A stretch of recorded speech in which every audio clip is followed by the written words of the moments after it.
ابو طالب سے سفر باندې ته نبی رحمت الله والسلام قیس بن زید او سړی د هغه مال تجارت دی وړو او تجارت به ولکو چې کله به ډیر مال به ګټه وکړه نو بیا براغه خپل خپلوانو غریبانو د خپل ګټه به خپل خپلوان ته حضور علیه السلام لا معشوق دی پیغمبر خدا اوسته ملاویږي په دغه دوران کې به خپل خپلوانو ته د خپل بزرګانو پیسې ورکړي د خپل غریبي دغه کوي غریبانو سره به باندې اطاعت کوو بیا دا قیس بن زید سره تجارت پرېښود قیس بن زید ورته وایي اے محمد مبارک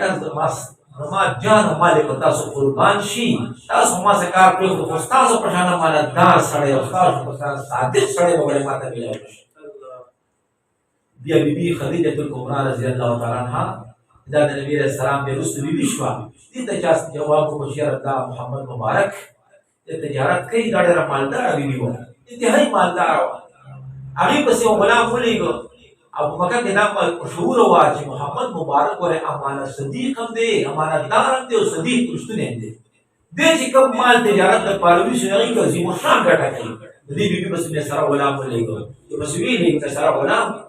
سره غلام خبره وکړه چې راته ووایه چې زه به درله ښه ډېره مزدوري درکوم محمده زما دا مال تجارت وړه شام ته او تجارت کوم نه پیسې راوړه طالب وخت چې څومره مزدوري زه غواړم طالب وکړم نبي علیه السلام خبره قبوله کړه بارکه کې نبي علیه السلام شام ته دا غلام د سره د خدیجه کبرا مبارک غلام سره شام ته لاړ او انتهایي ګټه وکړه ډېره زیاته ګټه وکړه چې ګټه وکړله بیا یو ځای کې دوی روان دي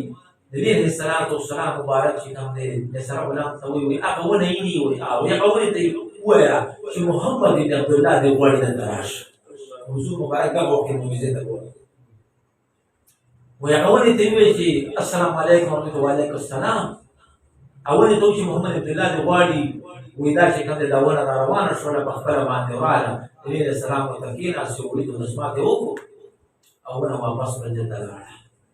بیبي ته وایي خدیجه کبرا ته چې ما د دا کرامت او برکت ولید بیبي ته ولوله خواله راځي ونې واپس د پټل باندې وایي دا څه وایي دا څه هستي ده نو د ده تجارت په ګټه نه کوي لازمي په ګټه کوي